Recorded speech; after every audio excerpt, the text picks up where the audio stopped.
네, 여러분 반갑습니다.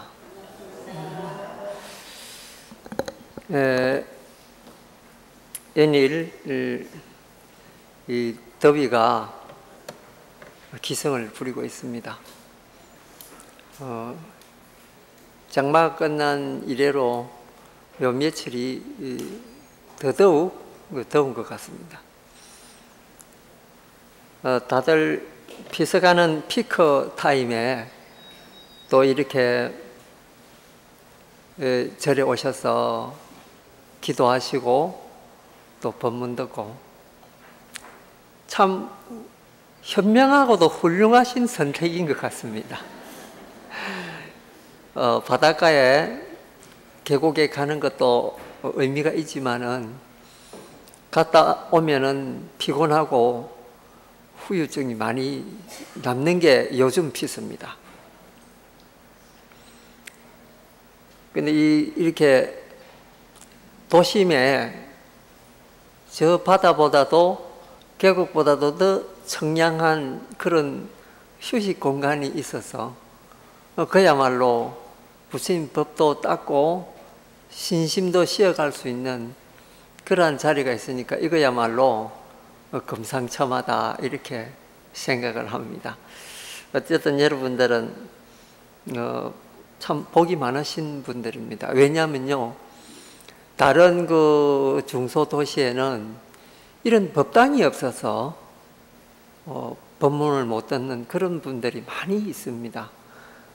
여기 저는 이 열애사 신도님들은 큰 전생의 복을 지은 분들이라고 그렇게 생각을 합니다.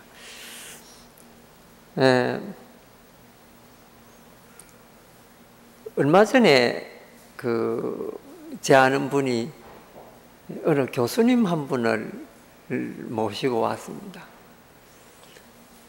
그리고 이제 무슨 그 종교적 고민이 있다고 해서 모시고 왔는데, 그 종교적 고민이 뭐냐면 이제 이분이 연세가 60이 이렇게 다 돼가는 이런 분이었는데, 이제 그 연세쯤 되면은 인생의 여러 가지 이 변화를 겪고 문자 그대로 그 안정이 될 수 있는 그런 연세지 않습니까? 옛날에 공자님이 50이면은 지천명이고 60이면 이순이라 그렇게 하셨지 않습니까? 지천명, 그 50살 되면 지천명이란 말이 무슨 말이냐 하면요, 이 세상에 내가 온 뜻이 뭐다, 내가 왜 이 세상에 살고 있는가, 이거를 잘 아는 게 지천명이거든요. 50이 되면은 내가 이 세상에 존재하는 이유를 알아야 된다는 거예요. 그러니까 요즘은 그렇게 50이면서 그렇게 아는 분들이 참 많이 없죠. 50이면 어떤 생각합니까? 퇴출될까봐 겁내하는 그런 연세죠. 근데 옛날 사람들은 그런 데 대해서 굉장히 밝았단 말입니다. 그 50에 존재의 가치에 대해서 이미 통달하고 이제 그래 한 거죠. 그러면 60이면 이순인데, 이순이 뭔가 이 이자가 귀자거든요. 귀라는 뜻이요. 순자는 순할 순자. 그 무슨 말이냐면요, 세상에는 듣기 좋은 소리, 나쁜 소리, 이 옳은 소리, 그런 소리, 이 말도 안 되는 소리, 이런 것들이 많습니다. 요즘 뉴스를 들어보면은 또 귀를 아프게 하는 여러 가지 정말로 말도 안 되는 뉴스들이 많이 있지요. 근데 그게 또 진실이기도 하고 그렇습니다. 우리 서민들로는 생각할 수 없는 그런 일이 뉴스에 많이 나오죠. 그리고 이웃 간에도 그런 일들이 많고, 그 유언비어도 많이 있고, 살기 힘들다는 생각을 하죠.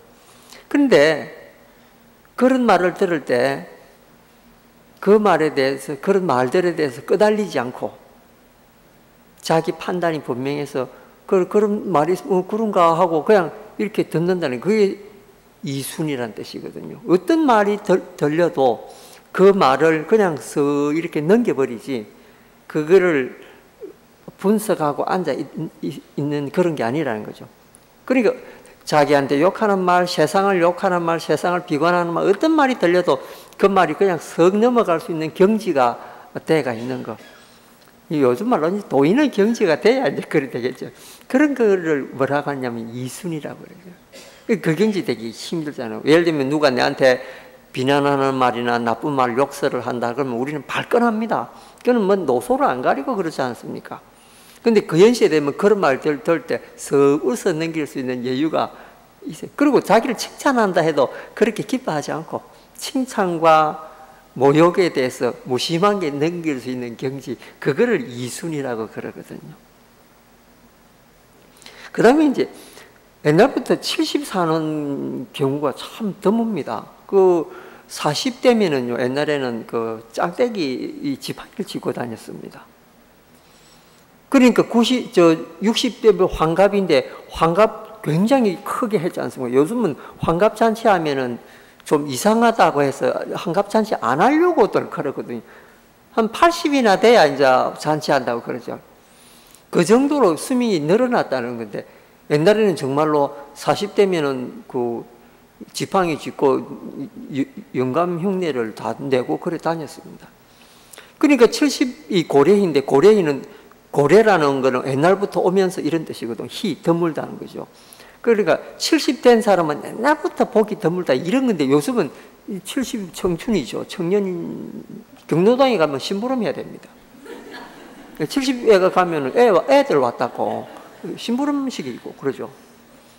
그런 게 이제 지금 이제 시대인데, 그러면은 공자님은 70을 갖다가 어떻게 봤느냐? 종심소욕불육어라는 말을 썼거든요. 그 종심소욕불육어라는 말이 뭐냐면요, 자기 마음대로 행동을 해도 규칙에 어긋나지 않았다 이런 뜻입니다. 그러니까 우리가 70 먹어서 자기 마음대로 행동하면 요즘 뭐라고 부릅니까? 노망났나? 이렇게 부르지 않습니까? 그런데 공자님 생각은 달라는 거죠. 그 경지가 되면은 70이라고 하는 긴 인생을 살았으면은 자기 마음에 있는 그 생각대로 행동을 해도 전체 사회적 규범에서 어긋나지가 않고 사회 사람들이 손가락질을 안 할 정도로 그렇게 딱 절제되고 정리된 삶이라는 그런 뜻이죠. 그렇게 돼야 그 인생의 가치가 있다. 공자님은 이렇게 보신 거예요. 그런데 이제 60이 다 돼가는 그 교수님이 종교와 인생 문제로 이제 저한테 상담을 하러 온 거예요. 그거 흔히 있을 수 있는 일입니다. 근데 이제 그분이 교수라고 하는 우리 사회의 지도층의 입장에 있는 분이라 그 무슨 아무런 생활에도 어려움이 없을 거고 그 가족도 훌륭하다고 들었는데 그런 분이 무슨 그걸로 오셨을까? 더군다나 요즘 불교에 대해서 심취해가지고 온갖 종류의 경전을 다 보신다는데 그런 분이 무슨, 물론 종교적 불교의 어려운 이치를 물으러 이제 올 수도 있죠. 그래서 만났습니다. 근데 그분이 저한테 상담한 거는 아주 뜻밖의 내용이었습니다.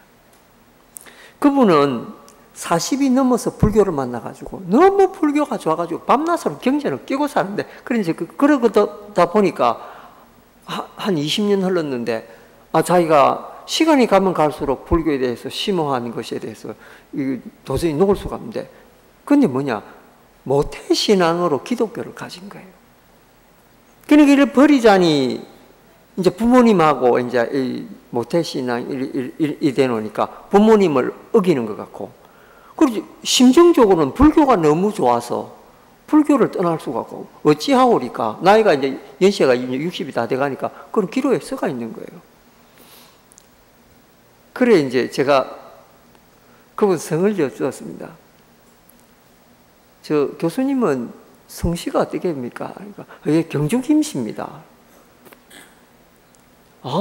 경주 김씨면 제가 할 말이 있죠. 왜? 경주가 어딥니까? 신라시대 1000년 동안 불교가 이어온 그 도시 아닙니까? 제가 저 교수님은 모태신앙이 아니고 할매 모태신앙을 불교로 가지고 있으니까 괜찮다 이렇게. 그게 무슨 말이냐?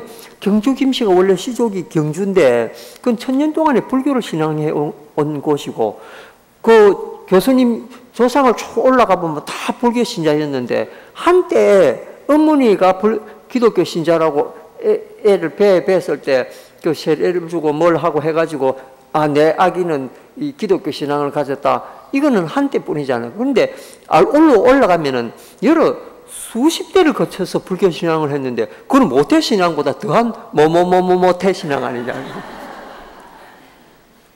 아, 그 교수님 그 말 듣더만,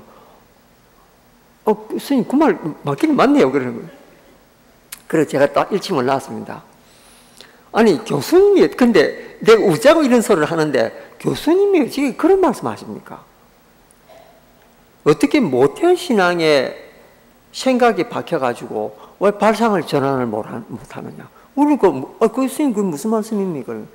교수님은 적어도 이성적으로 판단을 해야지. 교수님이 지각이 없는 애일 때, 그러니까 나와서 자기가 판단 능력이 없을 때, 뱃속에 있을 때 겪은 일을 가지고 그거를 자기 신앙화 해가지고 그걸 못 부리겠다 이런 것은 그럼 굉장히 어리석은 일이 아니냐.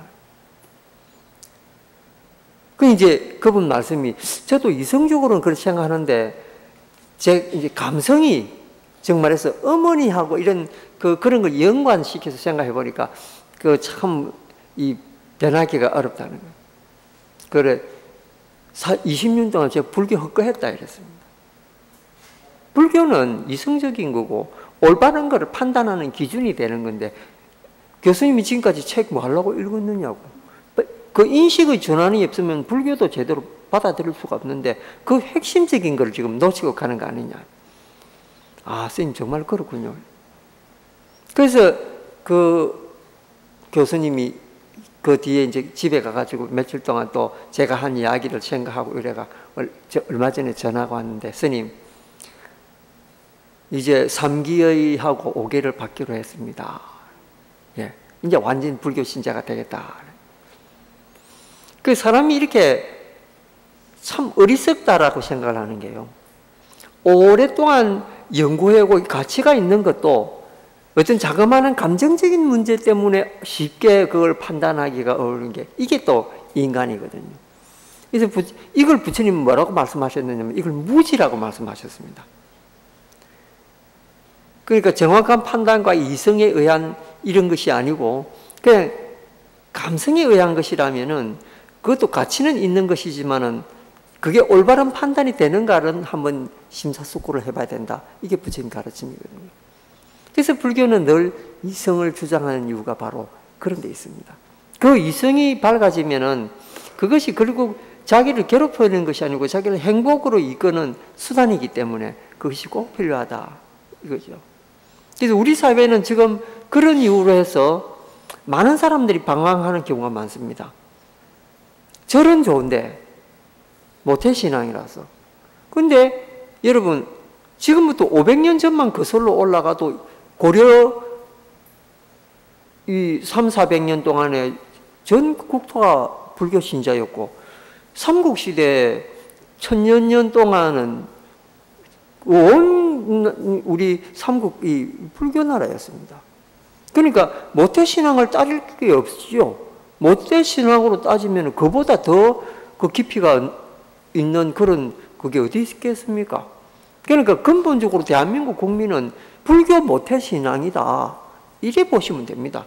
중간에 약간 뭐 딴 신앙을 받아들였다고 해서 그게 단순히 내가 그 종교를 기하지 않으면 안 된다. 이런 논리는 성립이 되지 않습니다. 만약에 모태신앙으로 이야기할 것 같으면 불교만큼 더 우리 국민한테 확실한 것은 없죠.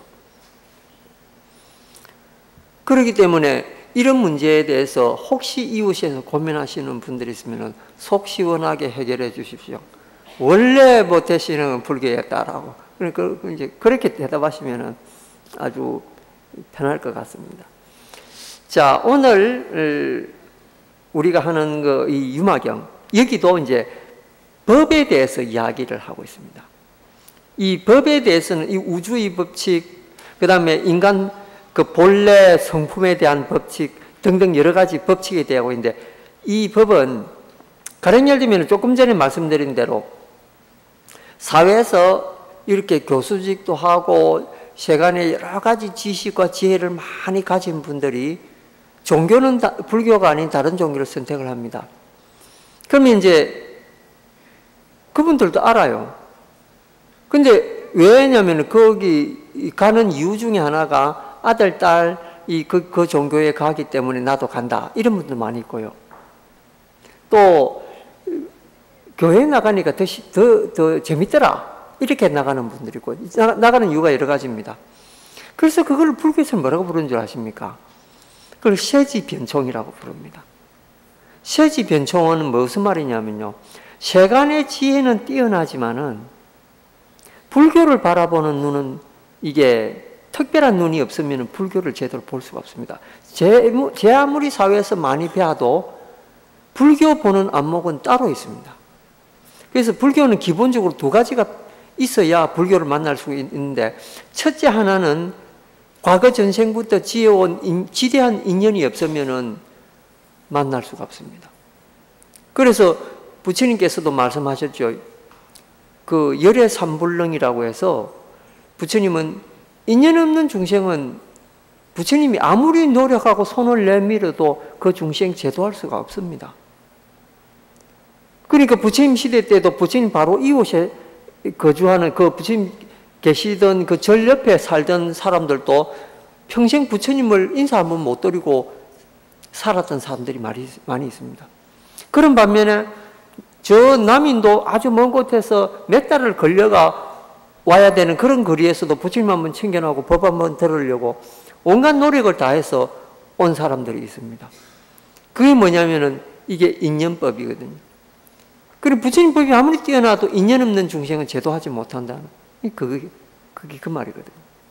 그러니까 세간에서 제 아무리 똑똑해도 불법과 인연 맺어놓은 어떤 씨앗이 없으면은 불법 만나기가 정말로 어렵다 이겁니다.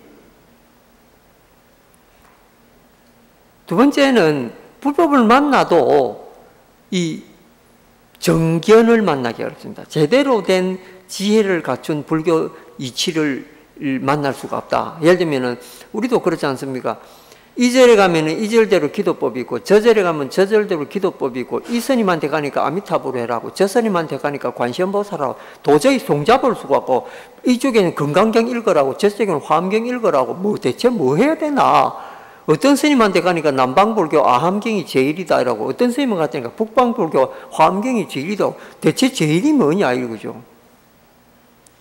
그러니까 이렇게 많은 상품들 중에서 제대로 된 정품 구하기가 이게 정말 어려운 거죠. 그래서 팔정도 가운데서 정견, 이게 제일 처음에 나오지 않습니까? 그러니까 정견 세우는 게 그렇게 이게 어렵다는 거죠. 그래서 오늘 우리가 여기 유마경에 목걸련 스님을 통해서 이렇게 정견에 대해서, 바른 법에 대해서 공부하는 그런 계기를 갖게 됐으니까 얼마나 좋냐, 이거죠. 자, 오늘 이제 이 공부 한번 해 보겠습니다. 그리고 이제 그동안 불교에 대해서 이게 좋으냐, 저게 좋으냐, 이게 맞나, 저게 맞나 이렇게 의심하고 혼돈을 가져왔던 분들은 오늘 이 내용을 배우면서 이것이 바로 그 법을 보는 법이 바른 방법이구나, 이걸 이제 배우시게 될 겁니다. 바로 쉽게 이야기해서 정견을 이제 배우시게 된다 이겁니다. 내용 굉장히 어렵습니다. 여러분 이 한글 읽어보시면 아시겠지만 굉장히 어려운 내용인데, 그거 제가 누굽니까? 이거 쉽게 딱딱한 거 몰랑몰랑하게 만들어 드리는 게 제 주특기 아닙니까? 읽을 때는 좀 딱딱하더라도 제가 풀이할 때는 좀 편안하게 이렇게 풀이해 드리겠습니다. 책을 안 가져오신 분들은 제 이야기를 잘 이렇게 들으시고, 책 가져오신 분들은 이 책을 이렇게 펴보시면 되겠습니다. 자, 이제 페이지는요 44페이지가 되겠습니다. 목련의 설법이라고 하는 부분이죠. 이제 처음에 부처님께서 그 사리불 스님한테 네가 유마거사 문병을 갔다 오너라 이러니까 저는 못 가겠습니다. 그분 너무 겁나는 분입니다. 이렇게 이제 못 가게 됐다 하니까 부처님이 두 번째로 이렇게 좋아하는 제자인 신통제일 목걸련 스님한테 네가 갔다 오너라 하고 하는 그 대목인데, 이 대목에서 이제 목걸련 스님이 어떤 태도를 취하는가 한번 보도록 하겠습니다. 세종께서 다시 목련에게 이르셨다. 그대가 유마의 문병을 다녀오지 않겠는가? 목련이 여쭈었다. 세존이시여, 제게는 저 고매하신 분을 문병할 능력이 없으니 문득 다음과 같은 일이 생각나서입니다. 언젠가 제가 바이샬리 시내 사거리에서 사람들에게 법을 설하고 있을 때였습니다. 유마 거사가 제게 다가오더니 이렇게 말하는 것이었습니다. 대덕목련이시여, 흰옷 입은 사람들한테 법을 설할 때는 지금 그대가 하는 것처럼 법을 설해서는 온당하지 않습니다. 대덕이시여, 법은 반드시 열애의 가르침 그대로 설해야 합니다. 법은 중생이 아니니 중생의 티끌을 벗어난 것입니다. 자아가 아니니 욕망의 티끌을 벗어난 것입니다. 목숨이 있는 것이 아니니 나는 일도 죽는 일도 벗어난 것입니다. 계하도 아니니 시간적으로 앞뒤가 한정되어 있지도 않습니다. 법의 특징은 고요함에 있으니 욕망의 대상이 아니며 상대에 의존하지 않으며 문자로 걸어낼 수도 없으며 모든 언어가 끊어진 것입니다. 설명할 수도 없는 것이며 온갖 생각의 물결을 여인 것입니다. 온갖 것에 두루 찼으며 허공 같습니다. 색깔도 특별한 성질도 형태도 없으며 모든 움직임을 떠나 있습니다. 내 것이라 할 것도 없고 내 것으로 취할 것도 없습니다. 표상하는 것도 없고 심이라든지 인지와 같은 것도 상관이 없습니다. 맞서 상대할 만한 것이 없으므로 비교한다는 것은 있을 수 없습니다. 필연적인 원인도 없고 연으로서 설명할 것도 없습니다. 법계 가운데 집약되어 있기 때문에 모든 법은 평등하게 존재합니다. 그것은 원래 뒤를 쫓음이 없는 본성을 가지고 있지만 진여의 뒤를 쫓습니다. 결코 흔들리지 않기 때문에 진실의 궁극에까지 도달합니다. 6가지 감각의 대상에 의지하지 않는 까닭의 부동이며 머무는 일이 없기 때문에 어디서 오지도 않고 어디로 가지도 않습니다. 법은 공성 가운데 집약되어 있고 무상으로 나타나며 무언의 성질을 가지고 있습니다. 분별함도 없고 부정하여 물리치는 일도 없습니다. 버리는 일도 없고 내세우는 일도 없으며 태어남도 없고 죽음도 없습니다. 돌아가야 할 것도 없고 눈, 귀, 코, 혀, 몸, 의지로 도달하는 범주도 훌쩍 넘었습니다. 높아지는 일도 없고 낮아지는 일도 없으며 가만히 멈춘 채 모든 움직임을 떠나 있습니다. 자, 좀 더 있는데 요까지 하고 이제 설명을 하겠습니다. 여기서 목걸련 스님이 바이샬리 사거리에서 흰옷 입은 사람한테 법문했다 이렇게 나오죠. 흰옷 입은 사람들에는 뭐냐? 스님을 상대로 한 것이 아니고 일반 제가 신도들을 상대로 법문을 했다 이런 뜻입니다. 그 법문하고 있는데 홀련히 유마거사가 나타나가지고 그 법문하는 목걸련 스님에 대해서 브레이크를 겁니다. 스님 그렇게 법문하면 안 됩니다. 그러면 이제 첫째 뭐에 맞춰야 되냐? 부처님이 말씀하신 그 법에 합당한가? 그러니까 그 부처님 말씀하신 그 법하고 똑같아야 된다. 지금 이걸 주장하고 있죠. 그러니까 나름대로 법문을 하면 안 된다 했는데 이게 이제 법화경에 보면 이런 말이 나옵니다. 요즘 이제 스님들 법문할 때 보면은 그냥 이제 자기 경험 이야기하고 뭐 이런 거 저런 거 이제 이야기하고 그러는데 원래 법문은 그렇게 하는 게 아니고 법문하는 방법이 법화경에 어떻게 해라고 설명이 되어 있습니다. 그게 뭐냐면 첫째 법설이라고 하는 거예요. 법설이라는 게 뭐냐? 어떤 법문을 하든지 간에 처음 부처님 말씀을 먼저 이야기를 한마디 하는 거예요. 그러면 그거를 일반 사람이 알아듣든지 듣지 못하든지 그거와 관계없습니다.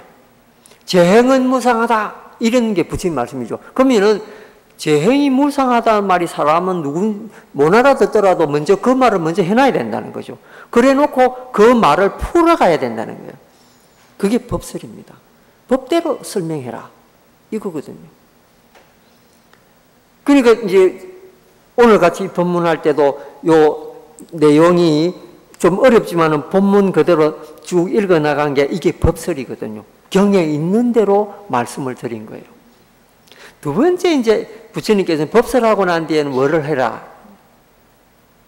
인연설을 해라. 인연설이 뭡니까? 이 법과 관련되어 있는 여러 가지 이야기들을 끌어와서 그 법에 대해서 설명을 해주라 이거죠. 그리고 오늘은 법에 대한 설명이라 조금 이따가 제가 법의 비유의 인연에 대해서 쭉 설명을 해드릴 거거든요. 그럼 저게 그 법이구나 이렇게 하게 되겠죠. 그래도 못 알아듣는 사람이 있습니다. 그런 분들을 향해서는 비유설을 해라. 비유설은 뭐냐면은 그 옛날에 이솝 우화 같은 그런 옛날 재밌는 이야기를 가져와 가지고 그 법에 비교를 해서 이야기를 해주라는 건데, 그거는 그 아주 아동들이나 노인네들이나 이런 분들, 이제 이런 분들한테는 싹 적합한 그런 법문이 되겠죠. 그래서 남녀노소가 누구나 그 법을 듣고 환희하고 그 법에 대해서 이해할 수 있도록 설명을 하는데, 그 법을 쓰라는 방법을 부처님께서는 세 가지로 나누어 놨다. 그게 첫째는 법설, 둘째는 인연설, 셋째는 비유설, 이래가 세 가지로 설명해서 교화를 하라고 딱 나와 있거든요. 그러니까 이 부처님 말씀 들어보면은 너무 현명하셔가지고 우리가 어떻게 해볼 도리가 없습니다. 부처님 이겨보려고. 저도 젊을 때 제가 좋아하는 단어가 하나 있는데, 그게 혈전고인이라고, 옛날 사람하고 피투성이가 돼가 싸운다는 그런 뜻이거든요. 근데 조사 스님들하고는 피투성이 돼가 한번 싸우고 만한데, 부처님은 어떻게 도저히 이길 수가 없습니다. 이 경을 읽으면 읽을수록 부처님은 내가 다리 걸기 해가지고는 안 되겠다는 생각을 하는 거죠. 어쨌든 이제 그런 식으로 이 옛날 스님들은 법문을 그렇게 했던 거예요. 이제 그 이야기를 들으니까 또 그 말씀드리니까 또 하나 생각이 납니다. 여러분, 그 부처님 제자 중에서 가장 바보 제자가 하나 있죠. 누구나 다 아는 분입니다. 주리반타카라고 하는 분이죠. 근데 이분은 앞에 말을 그 배우면 뒤에 말 잊어버리고, 뒤에 말 배우면 앞에 말 잊어버리고, 이런 분이었거든요. 그러니까 도저히 경전 한 구절을 제대로 온전하게 이게 기억을 못하는 분이에요. 근데 그분이 이 아라함가를 얻어서 도를 통했단 말이에요.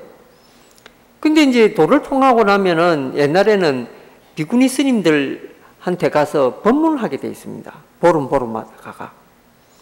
그리고 이제 그게 그 법을 깨달은 그 법납순대로 쭉 하든지, 아니면 법을 깨달은 스님들이 특별히 파견대가 하든지 이제 그랬단 말이에요. 그래 이제 안한존자가 늘 스님을 뽑아가 보내는데, 이번 차례는 그 주리반타카 스님을 뽑아가지고 보내게 됐습니다. 그리고 비구니 스님들이 주리반타카 스님을 얼마나 업신여기 있겠습니까? 경전 구절한 것도 제대로 못 외우는 스님을 자기네들한테 그 교육시키러 보냈으니까 전부 다 앉아 있으면서 좀 흥칫하고 전부 다 그런 그런 탄식의 소리가 들리는 거예요. 그 스님이 법상에 앉으니까 비구들이 청했습니다. 스님이시여 법문하소서. 이러니까 이 스님이 자기가 알고 있는 개성만 앞구절 한마디만 딱 하거든요. 그래 놓고 조용한 거예요. 왜 뒷말을 할 수가 없으니까. 모내하고 있으니까요. 그러니까 한 10분쯤 있다가 또 비구니들이 이야기해요. 스님 설법해 주십시오. 그래 아까 전에 했던 거하고 똑같은 이야기를 또 했는 거예요. 세 번째 또 한 10분쯤 하다가 또 비구니들이 스님 법문해 주십시오 이러니까 이 스님이 앞에 했던 거하고 또 똑같은 개성을 한마디 외우거든요. 그러니까 비구니들이 웅성대기 시작했습니다. 그때 주리반타카 스님이 그 비구니 스님들하고 뭐라고 했냐면, 내가 부처님 말씀하신 법은 기억력이 나빠서 잘 모르지만은 내가 법을 잘 닦아서 지혜의 눈을 얻어서 그 비유법과 인연법에 대해서는 내가 법문할 수 있다. 그래서 그 자리에서 그 비유법과 인연법에 대해서 이야기를 쭉 이렇게 그 내용을 가지고 법문을 하셨는데 비구니들이 전부 다 놀랬다는 거예요. 그러니까 이게 이제 옛날에 그 고법이거든요. 요즘은 그 고법을 좀 잘 쓰는 분들도 지금 많이 없습니다. 어쨌든 각설하고요.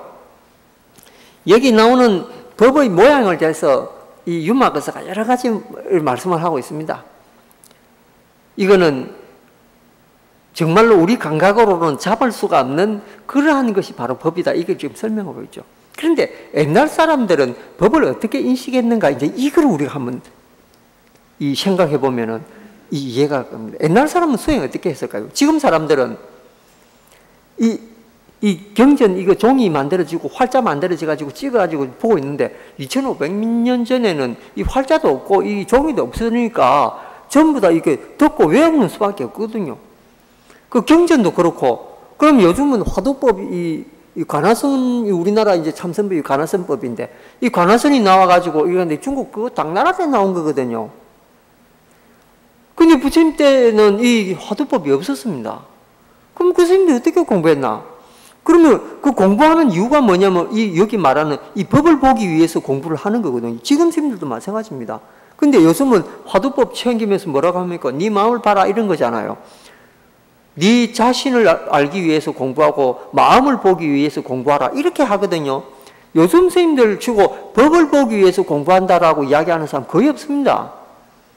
그것도 이제 이 옛날 부처님 방법하고 많이 좀 다른 거예요. 근데 옛날에는 지금은 법을 보기 위해서 공부한다 이랬거든요. 그러니까 이제 오늘 법문의 핵심은 바로 법을 보는 거에 있습니다. 아까 정견이라고 했는데 그 정견의 견자가 뭐냐면 볼견자거든요. 본다는 거예요. 바로 본다는 거거든요. 그래서 부처님께서 말씀하시기를 불법을 믿지 않는 사람한테도 와서 봐라 그럽니다. 와서 보고 직접 확인하고 공부해라, 수행해라, 이렇게 말씀하십니다. 그럼 그 말이 무슨 말이겠습니까? 그 수많은 제자들 하는 행위를 보면은 깨달았는지 안 깨달았는지 알 수가 있다는 그런 뜻이 아니겠습니까? 그러니까 이게 견자가 굉장히 중요합니다. 요즘 말로 깨닫는다라는 말을 옛날에는 볼견자로 봤다라고 표현했죠. 요즘은 깨닫는다 이런데 그 글자 차이지 사실은 내용은 같은 거거든요. 근데 여러분 볼견자로 새기게 되면은 공부하는 게 더 수월합니다.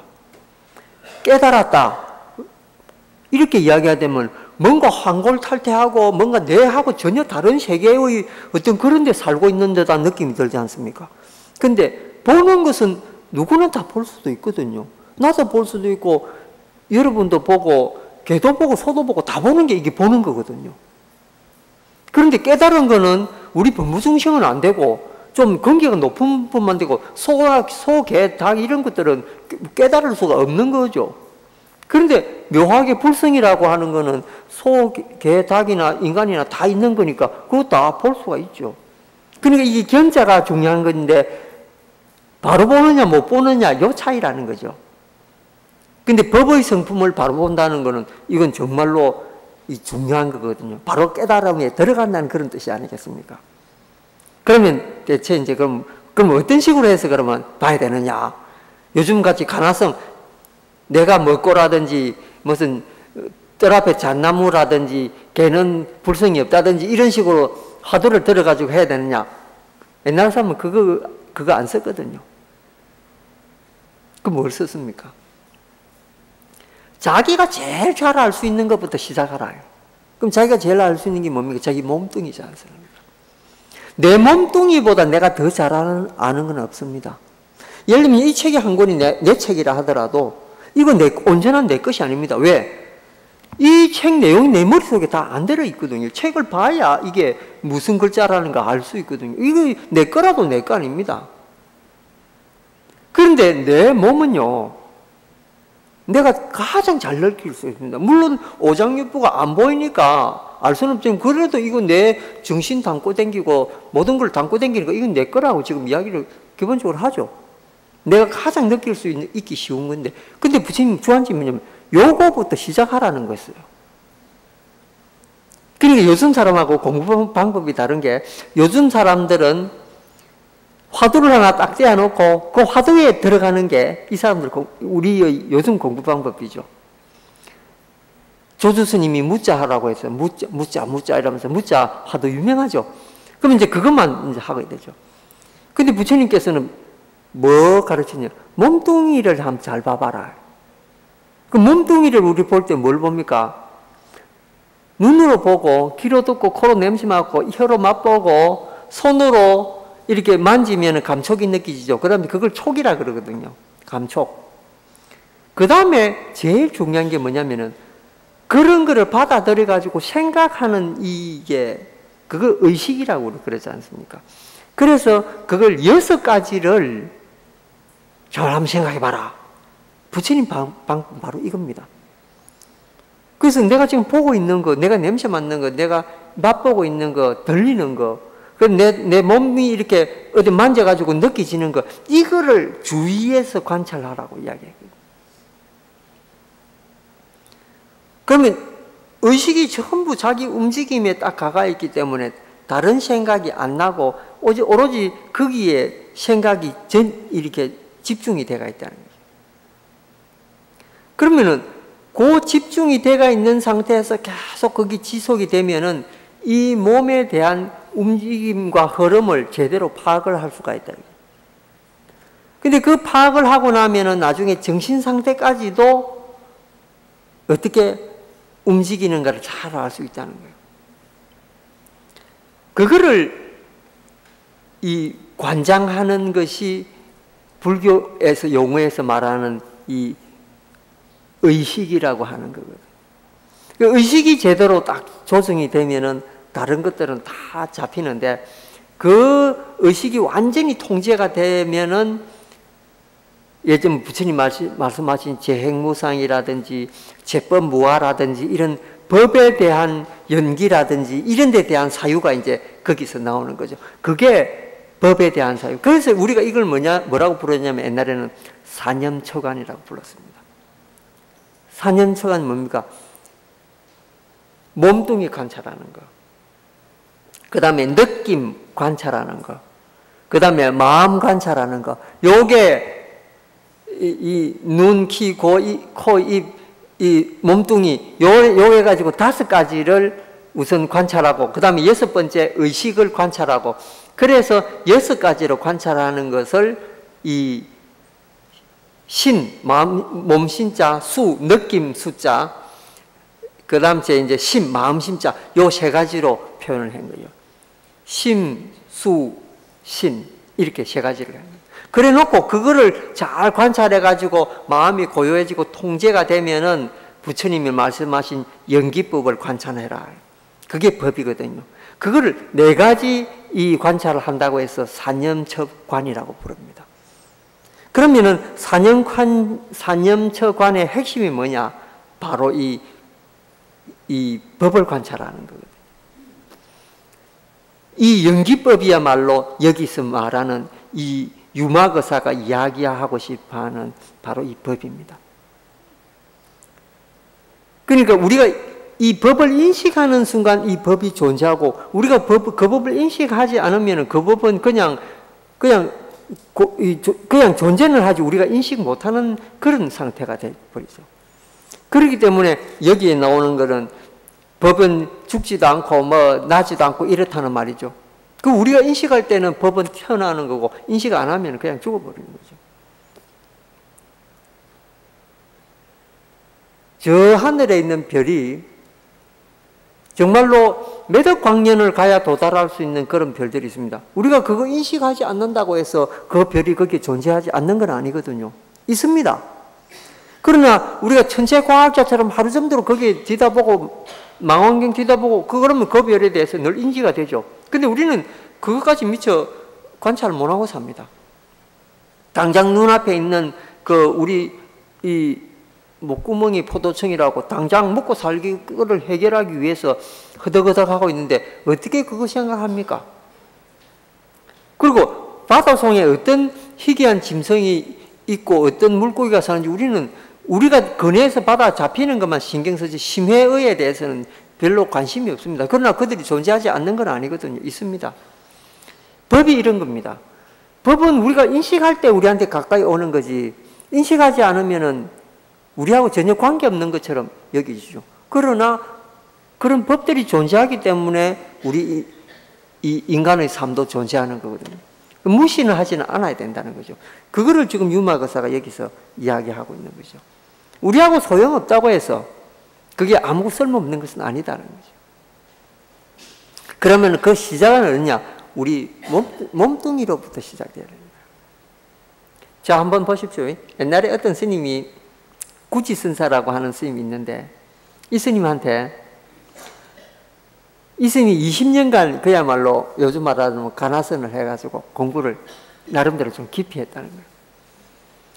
근데 하루는 그 스님 소문을 듣고 어느 비구니 스님이 짝대기를 들고 딱 왔는데, 원래 90이 된 비구니 스님은 이 20살 된 비구 스님한테 예배를 하게 되어 있습니다. 그런데 이제 구지선사 같은 경우는 자기가 20년 동안 참선을 해가지고 공부가 깊은 스님입니다. 비구니 스님이 왔는데 인사도 안 하고 짝대기를 쥐고 앞에 뚝 와가지고 허리를 꼿꼿하게 세우고 있단 말이에요. 그러니까 웬 비구니가 이렇게 금방지냐 이러니까, 금방진 거는 뒤로 놔놓고 스님이 내 예배를 받으려면 내 물음에 대답을 하시오. 그럼 물어봐라. 스님 공부를 얼마나 하셨습니까? 한 20년간 했지. 20년 한 걸 한마디로 해보시오. 할 말이 없는 거예요. 20년간 공부에 수행한 걸 한마디로 해보라니까 그거 어떻게 말합니까? 그거 할 말이 없이 가만히 앉아 있으니까 송장이 방귀 끼는구만. 그러면서, 그러니까 그 말이 무슨 말이냐면, 안에 내용도 없는 것이 지금까지 어른 노릇했다 이 말이에요. 쓸데없는 이름만 이 세상에 퍼졌다는 거죠. 아무 가치가 없다는 그런 뜻이죠. 그 말을 듣는 이 구지선사가 생각하면 생각할수록 잠이 안 오고 분통이 터지는 거예요. 내가 일개 그 비구니한테 당하다니. 20년 동안 내가 했는데 그 대답을 못하고 망신을 당해야 되나. 아무리 생각을 해도 답은 없어요. 내가 이렇게 해서 이래서 할 바에야 부친 밥값도 못하고 내가 차라리 자결하는 수밖에 없겠구나. 그래 이제 칼을 시퍼렇게 갈아놓고 죽으려고 떡 이래 놔놨는데, 이래 잠깐 사이에 졸았는데 꿈에 웬 노인이 나타나더만은 자살을 멈춰라. 조금 있으면은 니를 살려줄 스님이 한 분 오실 테니까 그 스님한테 그 법을 여쭈어보고 그래 네가 죽든지 살든지 그 결정해라. 그러니까 떡 하니 깨니까 이게 꿈이에요. 그러고 있는데 그날 저녁에 객스님이 한번 찾아오셨는데, 자기가 평소에 존경하지 않던 스님이 한번 오셨어요. 철룡선사라고 하는 스님이 오셨어요. 그래 스님 오세요. 스님 내 좀 살려주십시오. 뭔 죽을 일이 있느냐. 그래 이제 스님을 모셔놓고 삼배를 드리고, 스님 제가 오늘 이러이러한 일을 당했습니다. 그래 말씀을 드리니까 별거 이거 가지고 고민하고 있구만. 그래 그 비구니가 그 한 그대로 한번 해봐라. 그래 스님을 법관에 딱 모셔놓고 이 스님이 그 비구니가 한 대로 딱 앞에 서가지고 그 스님 몇 년 수행했냐. 그래 20년 수행인가 한번 한마디로 말해봐라. 그러니까는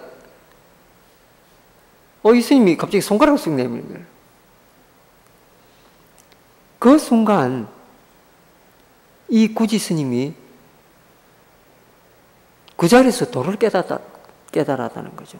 자, 이 이야기는 여러분 여러 번 들으셨는 이야기, 유명한 이야기입니다. 그런데 중요한 것은 이겁니다. 손가락을 쑥 이렇게 냈는데 이게 어떻게 깨달음이 될 수 있겠느냐는 거죠. 어떻게 이것이 깨달음의 단초가 됐느냐. 자, 제가 손가락을 이렇게 했을 때 이게 여러분도 할 수 있는 일입니다. 근데 제가 이렇게 했을 때는 여러분들이 전혀 생각 못 했던 일이거든. 없던 게 아니고 원래 있었는데 생각을 못한 거예요. 그럼 이게 뭡니까? 이게 존재라는 뜻 아닙니까? 아까는 존재 안 했는데 지금 존재한 거. 그 존재라는 뜻이죠. 존재는 뭡니까? 삼라만상을 의미하죠. 이 세상 모든 것이 있다라는 거죠. 그러면은 이제 어쨌든 그 스님이 이 손가락 내는데 깨달았는데 그때부터 이 스님 법문은 뭐냐면은 손가락 법문이에요. 누가 오든지 간에 스님 불교의 가장 깊은 이치가 뭡니까? 이러면 손가락 쏘. 그 다음에 또 인생 괴롭습니다. 인생 왜 이렇습니까? 이러면 손가락. 뭘 물어도 손가락. 너무나 쉬운 게 이 스님 법문이죠. 손가락 법문이니까요. 그리고 요만한 동자가 삼위성이 하나 있는데 스님 물 떠다 드리고 뭐 시봉하면서 보니까 이 스님이 누가 물어도 대답은 말은 한마디도 안 하시고 손가락 내밀거든요. 그래서 스님이 어느 날 출타를 하신 거예요. 집 잘 보고 있어라. 예, 알겠습니다, 스님. 손님 오면 잘 대접해라. 알겠습니다, 스님. 그래 이제 며칠 동안 다녀오시는데 저 멀리 남방에서 어느 객스님 하나가 그 구지 스님 소문을 듣고 찾아온 거예요. 스님 계시냐? 안 계십니다. 내가 남방에서 몇 달을 걸어서 왔는데 스님 못 뵙고 가면 어쩌냐니까. 왜 왔습니까? 그러니까 스님 법문 들으러 왔지. 우리 스님 법문요 나도 할 줄 알아요. 이래 된 거예요. 그래? 그러면은 네가 누구 스님 법문을 한번 해봐라니까. 아니 스님 법문 들으려고 하는 자가 태도가 불량스럽군요. 내가 아무리 어리지만 법문해 주는데 스님 제대로 예를 갖추십시오. 그러니까 이 스님이 동자 스님을 번쩍 들었다가 법상에 딱 앉혀놓고 그 밑에 삼배를 하고 다 합장하면서 스님 불교의 가장 깊은 이치가 뭡니까? 이런 말이니까. 그러니까 이 스님 의의가 없어가지고 보고 있으니까 이게 우리 스님 하는 법문이라니. 그러냐. 아이고 스님 잘 들었습니다. 이러고 이제 가는 거예요. 그래 이제 은사 스님 돌아오니까 꼬마가 기뻐 죽죠. 왜? 나도 이제 한 건 올렸다는 거예요. 스님. 저 남방의 스님 하나가 스님 뵈러 왔는데 스님 안 계셔가지고 제가 법문 대신 해줬습니다. 그래? 기특하구나. 그래가지고 어른 스님이 이 구지 스님이 밖에 나가가지고 칼을 파랗게 갈아와가지고 등 뒤에 딱 감추고 아까 네가 어느 스님을 그렇게 대접했다는데 내가 물어도 그렇게 대답할 수 있겠느냐 하니까 그 스님한테 한 것처럼 할 수 있겠느냐. 아니 스님 간단하죠. 할 수 있습니다. 그래 가까이 오느라 가까이 그래 뭐 하나 묻자. 뭡니까? 부처님 그 이치 가운데 가장 심오하고 깊은 그 이치가 뭐냐? 이러니까 손가락을 쓱 내밀거든요. 칼을 들어가지고 얼른 손가락을 잘라버린 거예요. 이 손가락 잘린 꼬마가 손가락 아프다고 막 이걸 쏴가지고 막 도망을 가는데 동자야! 이러니까 동자가 뒤로 돌아볼 겁니까? 불법의 가장 깊은 이치가 뭐냐? 이러니까 손가락을 쑥 내는데 자기 손가락이 없는 거예요. 그 순간 도를 깨달았다는 거예요. 자, 한번 보십시오. 은사는 이 손가락이 있는 데서 도를 깨닫고 제자는 손가락이 없는 데서 도를 깨달았는데 이게 뭡니까? 존재 아닙니까? 하나는 존재고 하나는 존재하지 않는 건데 존재하거나 존재하지 않거나 간에 이게 실체가 없다는 거잖아요. 도라는 것도 그 마찬가지로 있어서 꼭 있는 것이 아니고 없어도 꼭 없는 것이 아니래. 반야신경에 보면 부정불감이래. 그 나오죠. 정감되는 뭡니까? 정가하는 것도 없고 이 감퇴되는 감하는 것도 없다. 그게 법이라고 이야기하고 있죠. 불구부정 깨끗한 것도 아니고 더러운 것도 아니고. 그러니까 이게 그 법이라고 하는 거 보면은 존재하고 비존재하고 그런 우리가 유하고 무하고 이걸 따지는 게 아니라는 거죠. 그건 뭐냐면은 전부 연기에서 비롯되는 거다. 이거 알았습니다. 연기라는 거는 유무가 아니거든요. 어떤 조건이 형성이 되면은 그 법이 언제나 탄생될 수가 있습니다. 그러나 조건이 사라지면 그 법이 언제나 사라질 수가 있습니다. 그거를 인식하고 그걸 깨닫는 순간 이게 불법의 요체를 깨닫는 거예요. 그렇게 보는 것을 그걸 정견이라고 봅니다.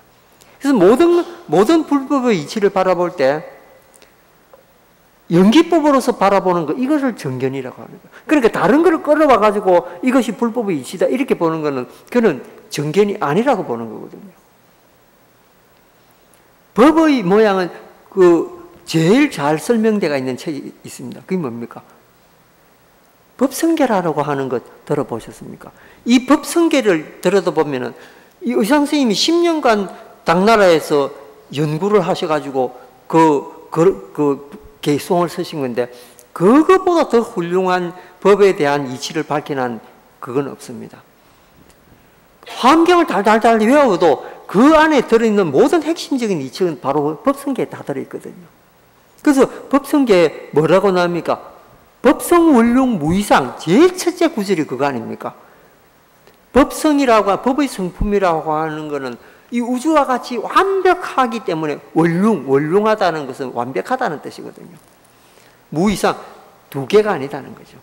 우리가 이거니 주체니 객체니 유니 무니하고 이 분별심으로 대상을 나누고 뭐래도 진리라는 것은 그렇게 나눠지는 게 아니라는 거죠. 그건 결국 뭐냐? 연기로 바라봐야 된다. 그것도 결국 그 법의 성품을 볼 때 연기법으로 보는 게 핵심 단어라고 키워드라고 그 의상 스님 이야기하고 있거든요. 그 여기 나오는 그 유마 거사가 그 목련 스님한테 질타를 하는 것도 부처님 법을 먼저 쓰라고 그 다음에 연교의 법으로 중생을 제도하라. 그게 바로 법이다. 이걸 지금 설명하려고 하는 거거든요. 그래서 오늘은 이제 그런 연기법이 바로 법의 본질이고 그 법의 본질을 제대로 이해하는 방법이 그게 바로 이제 정견으로서 보는 것이다. 이런 내용으로 말씀을 드렸습니다. 자, 조금 남아있는데 그거는 이제 다음 달에 법의 성품에 대해서 이제 의상 스님 연구하신 그 법의 성품과 조금 배대해서 좀 자세하게 설명을 드릴까 이렇게 생각을 하고 합니다. 어쨌든 무더위에 더위 먹지 마시고 청량한 이런 생각을 가지시면서 정진해 주시기 바랍니다. 그리고 이 정진하면 저절로 무더위가 물러가게 돼 있습니다. 그리고 이제 지금 쓰는 기도나 이런 것 기도하실 건데 그런 거 생각하면은 사실 내 정성이 다하면은 무더위는 아무것도 아니죠. 그래서 여러분 기도도 성취하시기 이렇게 바랍니다. 자, 오늘 본문은 또 이로써 마치고 다음 달에 뵙겠습니다. 승불하십시오.